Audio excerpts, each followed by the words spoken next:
Sebelum kita memulai proses pembelajaran berlangsung, marilah kita berdoa menurut agama dan keyakinan masing-masing.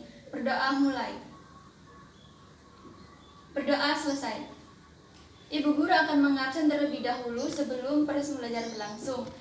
Yang pertama ada Abdi Nafi Asidik, Ahmad Jamaluddin, Adinda Dwi Widya, Aftiar Gusti Afnaf, Andi Al-Fahmi, Andriani Citra Pratiwi, Aulia Gita Cahyaning Tias, Chelsea Gabriel Effendi, Dani Saputra, Dea Amelia Febriana, Nelly Saputra, Fajar Saputra, Firma Widya, Ica Jovita Fardias, Mas Gali Palung Mukti, Muhammad Khairi, Muhammad Rizky Adi Firhansyah, Muhammad Surya Wahyu, Muhammad Zaidan Rizky. Semua hadir kan? Nah, pada pembelajaran kali ini kita akan membahas desain grafis pada topik sejarah dan tokoh-tokoh tipografi. Sebelumnya, apakah kalian sudah mengetahui apa itu? Siapa saja tokoh-tokoh tipografi dan bagaimana alur sejarah tipografi? Pada ketujuan pembelajaran kali ini, kita akan dapat mengetahui sejarah tipografi sama tokoh-tokoh tipografi. Untuk materinya sudah Ibu Guru share ke grup. Silakan anak-anak cermati baik-baik ya. Mari kita mulai. Yang pertama kita akan membahas sejarah tipografi. Pada sejarah tipografi terdapat evolusi bahasa tulis. Yang pertama ada picture writing, ada pictograph, dan yang ketiga ada ideograph, dan yang keempat ada phonograph.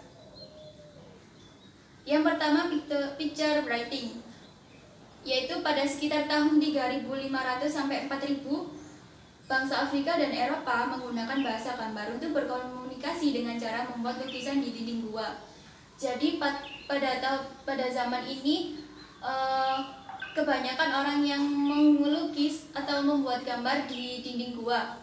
Dan yang kedua terdapat pictograph. Pictograph merupakan elemen grafik yang menggambarkan kejadian melalui bahasa gambar dalam teknik simbol-simbol. Beberapa peradaban lama seperti peradaban Mesir dan Inka menggunakan pictograph sebagai sistem penulisan. Sistem penulisan ini disebut dengan hieroglyph. Dan yang kedua terdapat ideograph. Yang ketiga ya anak-anak. Dan yang ketiga terdapat merupakan ideograph. Nah, ideograph itu apa sih? Merupakan elemen grafik yang menggunakan kejadian dan gagasan yang lebih kompleks melalui gambar dalam bentuk simbol-simbol. Beberapa negara saat ini masih menggunakan ideogram sebagai bahasa tulisannya, seperti negara Cina, Jepang, Korea maupun Thailand. Dan yang keempat terdapat phonograph. Phonograph merupakan elemen grafik melalui gambar bahasa yang dapat dibunyikan. Ini diwakilkan dengan 22 karakter yang mempresentasikan bunyi, bukan objek. Karakter ini berkembang sekitar pada tahun 1600 di wilayah timur, yaitu Lebanon. Dan ada alfabet Yunani. Apa sih yang dimaksud dengan alfabet Yunani? Alfabet Yunani mengadopsi poin-rincian karakter dan menambahkan beberapa karakter menjadi karakter huruf mereka sendiri dan memberikan nama alfabet. Ada alfabet Romawi. Alfabet Romawi yaitu yang dimiliki bangsa Romawi merupakan penyempurnaan dari alfabet Yunani tersebut. Jadi alfabet Romawi di sini tuh sebagai bentuk penyempurnaan dari alfabet Yunani. Dan yang kedua kita akan membahas pada tokoh-tokoh tipografi. Nah, tokoh-tokoh tipografi terkenal dalam sejarah terdapat ada berapa? Terdapat ada 10. Yang pertama ada Didot. Tokoh Didot ini nama keluarga dari seniman Prancis yang berkiprah di bidang percetakan dan publikasi. Telah dihasilkan karya-karya yang berarti dalam sejarah seni dan teknologi percetakan melalui keluarga seniman tersebut. Jadi tokoh Didot ini menghasilkan karya-karya yang sangat berarti dalam sejarah seni maupun teknologi percetakan. Dan yang kedua terdapat Francois Didot pada tahun 1689 sampai 1757. Pada tahun 1713,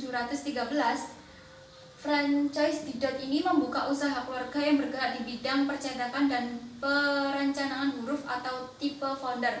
Dan hingga tahun 2006, perusahaan ini beroperasi di Perancis dengan nama Firmin Didot et Cie.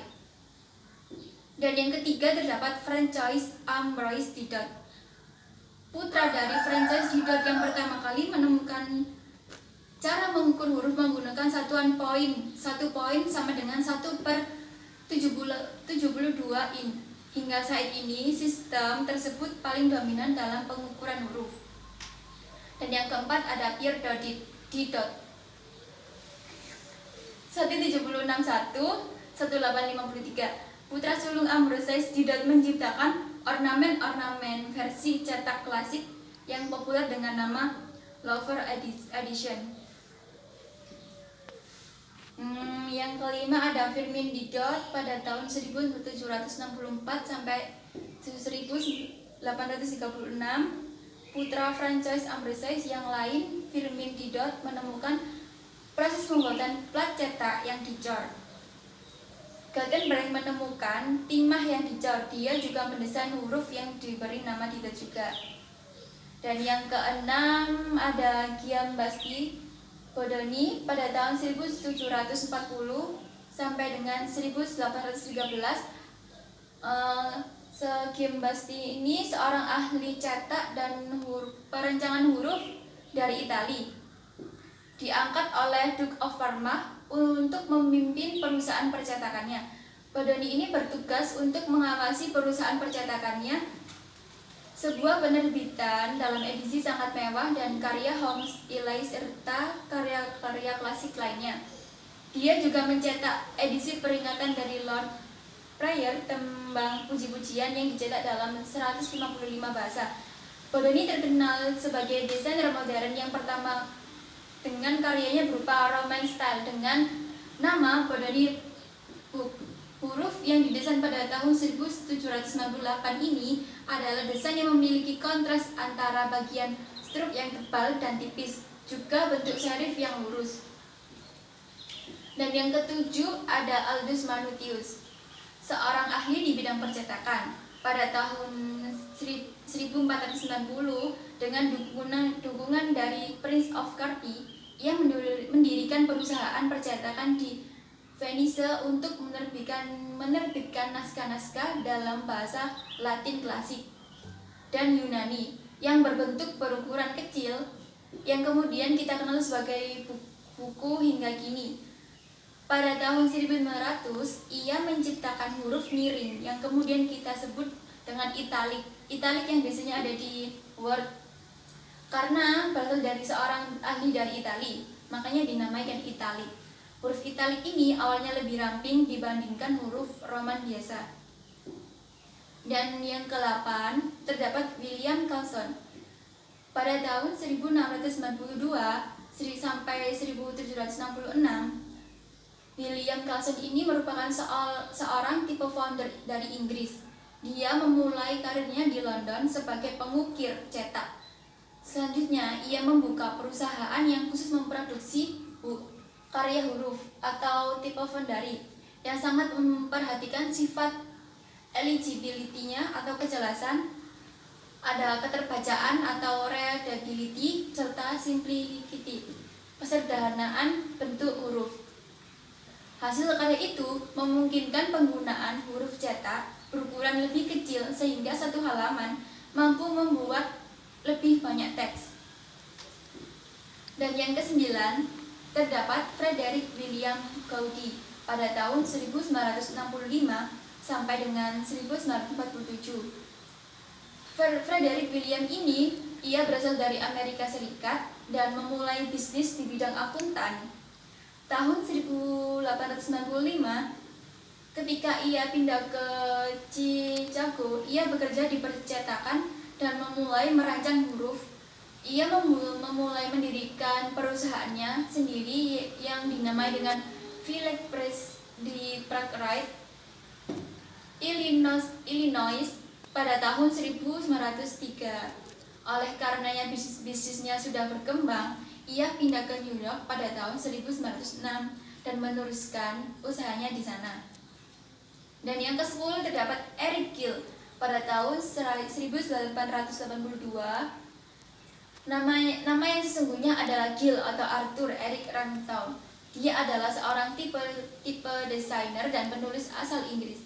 Ia membuat ukiran baru yang ikut dipamerkan di sebuah pameran di London pada tahun 1911. Eric Gill ini memulai karir sebagai pencipta huruf sejak tahun 1900.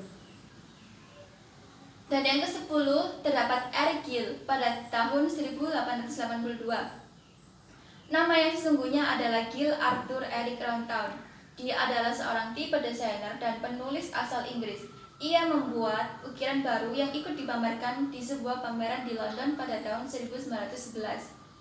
Eric Gill ini memulai karir sebagai pencipta huruf sejak tahun 1925 dengan menghasilkan huruf perpetua, dan tahun 1927 menghasilkan Gill sans serif. Ini jenis huruf yang diciptakan Eric Gill. Dan yang kedua huruf yang tetap digemari hingga kini, Gill sans adalah satu dari 10 font yang paling sering dipakai. Nah, sudah selesai, terdapat dari 10 tokoh-tokoh tipografi, dan ada pula sejarah tipografi yang terdiri dari 6 dari evaluasi bahasa tulis. Nah, untuk kejelasan materi tersebut, apakah ada yang ditanyakan? Jika tidak, maka untuk selanjutnya terdapat tugas, yaitu yang pertama kita akan membuat ada 2 tugas, yaitu yang pertama kita membagi kelompok, dan yang kedua terdapat tugas individu. Dan tugas yang pertama yaitu tugas kelompok, masing-masing mencari karakter dari fonograf, alfabet Yunani, alfabet Romawi, beserta gambar tersebut dari evaluasi bahasa tulis. Itu yang tugas kelompok. Tugas kelompok ini akan dibagi masing-masing terdiri dari 3 siswa. Dan tugas individu yaitu membuat mind mapping dari tokoh-tokoh tipografi beserta jenis tipografinya yang ditemukan dari para tokoh. Jadi tugas mind mapping ini berisikan siapa sih tokoh-tokoh tipografi, dan dalam tokoh tipografi tersebut dia menghasilkan jenis tipografi yang seperti apa, di situ dijelaskan. Nanti untuk pengumpulan dalam bentuk soft file yang akan dikirim melalui email.